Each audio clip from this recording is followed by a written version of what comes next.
Hi guys, I'm standing here with the Perfect Groove that has a really interesting plugin that caught my interest, that would really suit my kind of work. So yeah, I'm just gonna let Andreas talk about it.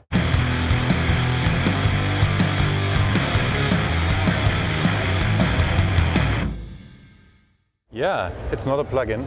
No, not a plugin. Sorry. It is a software. Yeah, it's a standalone software, and it fits your needs as it comes in between the mastering for vinyl process and the actual cutting. So it comes before the cutting, and it emulates a cutting lathe. So our target market is mastering engineers and cutting engineers. So for the mastering engineers, it's a tool to better help understand and optimize their masters for the actual cutting. That's perfect. So identify, analyze, find issues and remedy the issues in the software, or go back to your DAW workflow and change it there to fix the issues.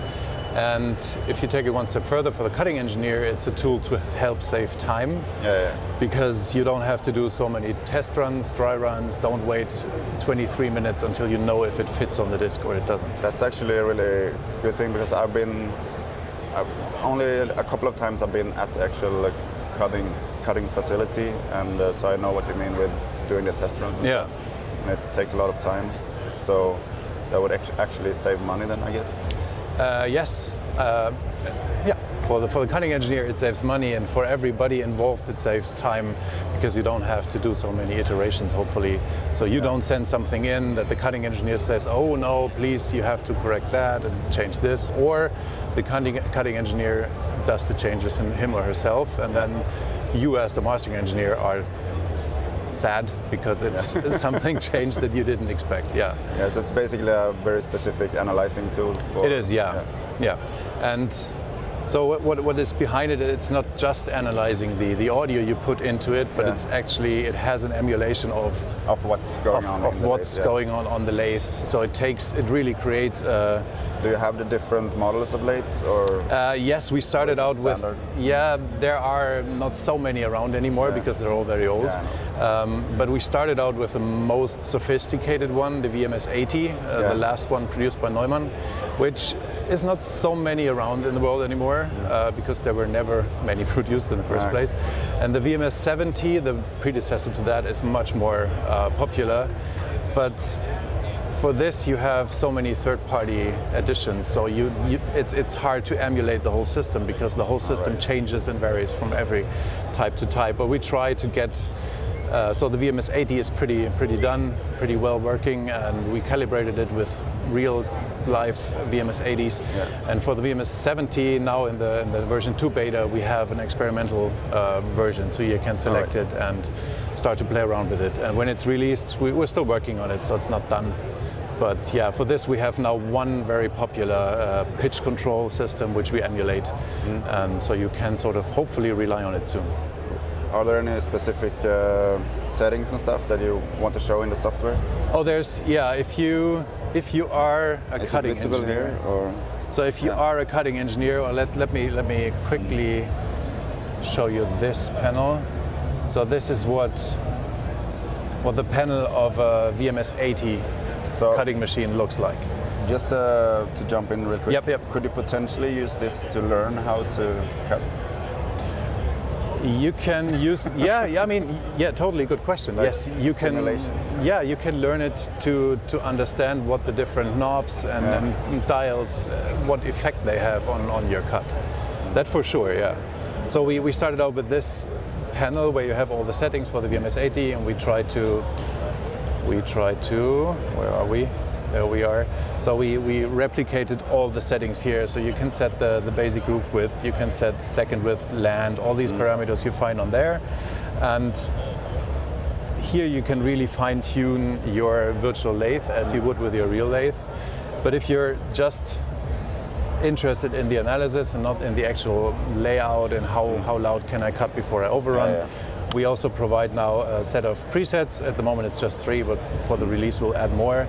So you can say I want to do a 12-inch or a 7-inch single, and then this will keep away the whole fiddly dials from you. Also really interesting because I work with a lot of punk bands. Yeah. And a lot of them want to like crush.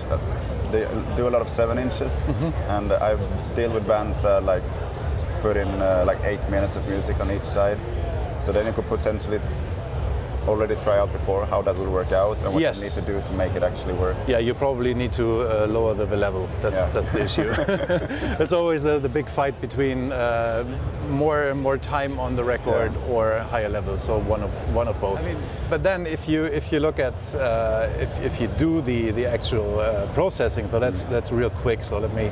So I just dropped in the track, and now I hit generate, and now boom, here we are. So that's a 12-minute track. You can of course add individual tracks, then you have the track markers in between, so the layout as it would be on the real record. You can also add 2 sides, so you can match the sides in level and stuff. And nice. Then it will. Then you have this microscope view, and then you can look at what's actually going on. It's pretty mesmerizing if you just let it run, and then. It looks for, so we have 4 parameters, stylus velocity. This gives you an indication if the needle is too fast on playback, which might result in distortion, or groove width. So here we're looking for where the groove becomes too shallow, too narrow. Yeah. So that's a problem on playback. Then the needle will jump, or? Yes. Yeah.